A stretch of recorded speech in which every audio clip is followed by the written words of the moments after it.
Good morning students. मैं आपके सामने फिर से हाजिर हूँ अपना नया टॉपिक लेकर के, जो मैं क्लास 12th अकाउंट में बता रहा था। तो पिछले लेक्चर मैंने आपको बताया था रिटायरमेंट ऑफ अ पार्टनर। तो इस टॉपिक से संबंधित मैंने आपको दो लेक्चर दिए थे।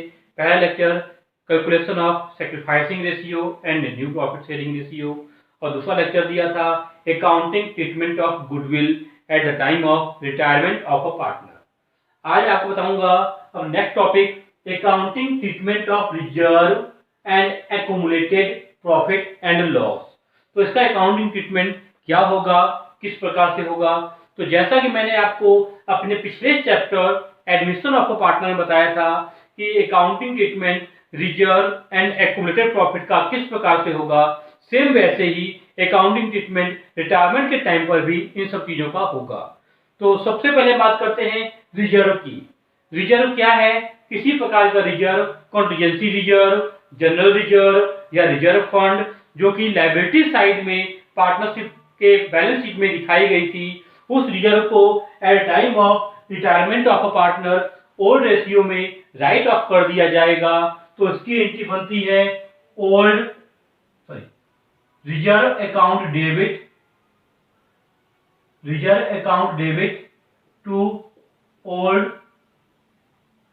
Partner capital account. इसको ओल्ड रेशियो में डिवाइड कर दिया जाएगा, बांट दिया जाएगा। फिर इसी के साथ दूसरा पॉइंट आता है प्रॉफिट एंड लॉस अकाउंट का credit balance. Profit and loss account का credit balance it means profit balance है जो कि बैलेंस शीट में लायबिलिटी साइड दिखाया गया है। इसका भी सेम रिजर्व की तरह ही ट्रीटमेंट किया जाएगा। Profit and loss account debit to old partner capital account. Profit and loss account को डेबिट कर दिया जाएगा क्योंकि क्रेडिट बैलेंस था, और इस प्रॉफिट को ओल्ड पार्टनर्स में उनके ओल्ड प्रॉफिट शेयरिंग रेशियो में डिस्ट्रीब्यूट कर दिया जाएगा। फिर हमारा तीसरा पॉइंट आता है profit and loss debit balance. Profit and loss account का डेबिट बैलेंस जो जनरली एसेट साइड में दिखाया जाता है, और ये हमारा एक्यूमुलेटेड लॉस होता है पिछले कुछ सालों का। तो इस लॉस को राइट ऑफ करने का निर्णय लिया जाता है एज पर अकाउंटिंग स्टैंडर्ड 26। तो इस लॉस को राइट ऑफ किया जाता है by old partners in old ratio. तो इसकी जस्ट अपोजिट एंट्री पास होती है, वो है old partner capital account debit to profit and loss account. और इसी के साथ नेक्स्ट पॉइंट आपका आता है advertisement suspense account. Advertisement suspense account क्या है? ये आपका एक तरह का लॉस है, फिक्टिशियस एसेट्स है, जिसको हम एसेट साइड में दिखाते हैं, और एज पर अकाउंटिंग स्टैंडर्ड 26 इसको भी राइट ऑफ कर दिया जाता है। तो इसकी एंट्री पास होगी old partners capital account debit to advertisement suspense account. Old partners इसको राइट ऑफ करेंगे अपने ओल्ड रेशियो में, old partner capital account debit to advertisement suspense account. इसके बाद नेक्स्ट पॉइंट आता है WCF वर्कमैन कंपनसेशन रिजर्व, जिसके मैंने आपको एडमिशन के टाइम पर अपने पिछले एडमिशन वाले लेक्चर्स में पूरा डिटेल डिस्क्रिप्शन बताया था कि जब कोई लायबिलिटी नहीं होगी तो इसको सिंपली ओल्ड रेशियो में बांट दिया जाएगा। WCF account debit to old partners capital account.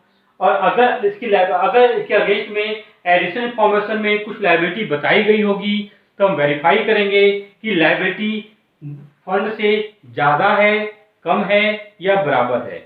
अगर लायबिलिटी फंड के बराबर होती है तो एंट्री पास होती है WCF account debit to provision for WCC या liability for workman compensation claim. अगर लायबिलिटी फंड से कम होती है तो उसकी एंट्री पास होती है WCF account debit to liability for WCC या प्रोविजन फॉर WCC, और जो बच जाएगा उसको ओल्ड पार्टनर से बांट देते हैं, तो to old partners capital account.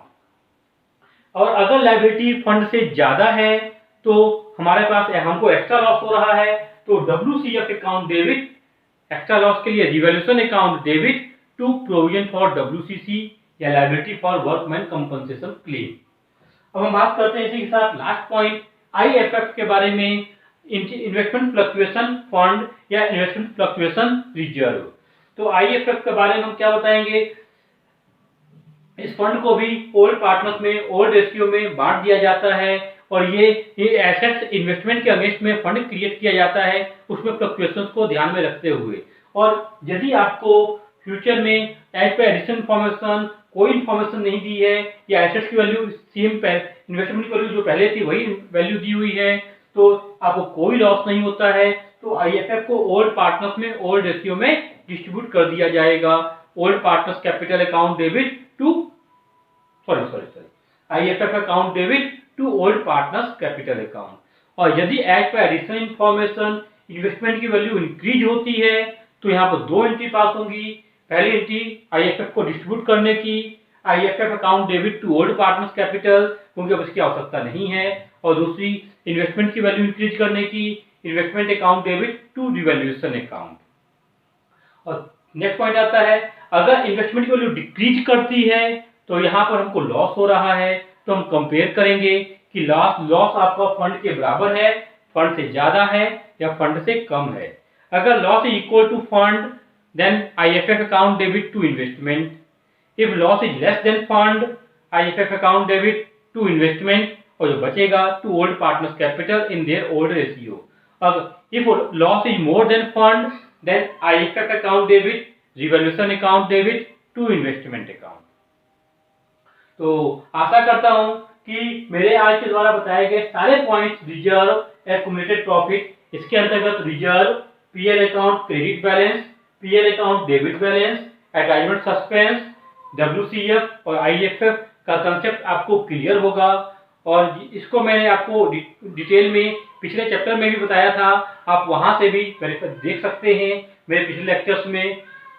और इसी के साथ मैं आपको धन्यवाद बोलना चाहूंगा कि आप मेरे वीडियो को हमेशा की तरह लाइक कर रहे हैं। आप इसे आगे भी देखते रहिए और आशा करता हूं कि मैं आपको अपने आगे आने वाले वीडियोज में न्यूमेरिकल क्वेश्चंस भी बताऊंगा जो कि NCERT से संबंधित होंगे। जी धन्यवाद।